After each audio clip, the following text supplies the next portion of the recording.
from the Florida County, Greenville, Mississippi. And I went in 2009, September, to visit my sister, Irene McKinney, and her husband, Chris Roscoe, in Iowa.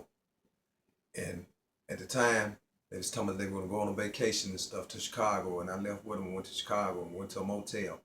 And I was asking my sister, you know what I'm saying, what she finna do. She said that she was finna go visit some of the family members. I asked her, could I go? And she told me, no, I couldn't go. Go with her husband, Chris Roscoe, and his brothers. And I went with them to a party.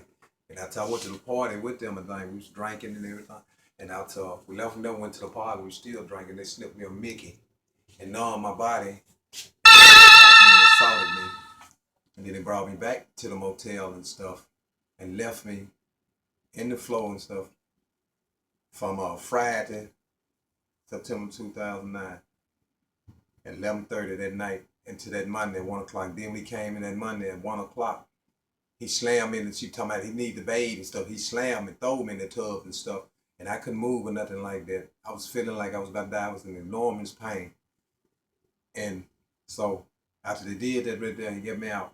And they carried me from Chicago all the way to Iowa, to Mercy Hospital and stuff. And they couldn't do nothing for me at the time. So they shipped me from there because they said, hey, they couldn't save me. Then I was inch from being dead and stuff from my neck. And so they sent me from Iowa, Mercy Hospital, to Iowa University and stuff. And they do mercy surgery on me at the time, so to save my life. And after they did that right there, she came in the room and stuff, her and Chris Roscoe, Irene McKinney. And she went to telling me, talking about some, she on paper and stuff, and she came, we found out about she was going from state to state, from Iowa to Chicago, and so when she knows she was supposed to and stuff. And at the time, you know, I'm thinking it's my sister and stuff, no, I ain't gonna tell it. And so at the time, I didn't tell it and stuff like that, having love for that she didn't have for me, for her husband. And so they talked me out of it, and then she came back again the next day, and what they talking about my nephew, threatening me with that right there. But what she was gonna do to my nephew, she was gonna turn him in because he was on the run to one of my brother's sons. And at the time he got caught anyway. And then she told me that she was gonna have something did to me if I didn't do what she said and stuff. So she basically threatened me into making a statement that I made and stuff at the time.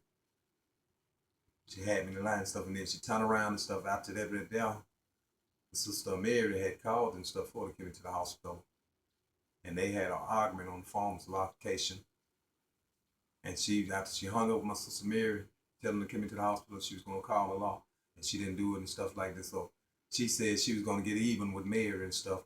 And by getting even and stuff like that, I guess she was scandalized the son name by saying about her husband at first.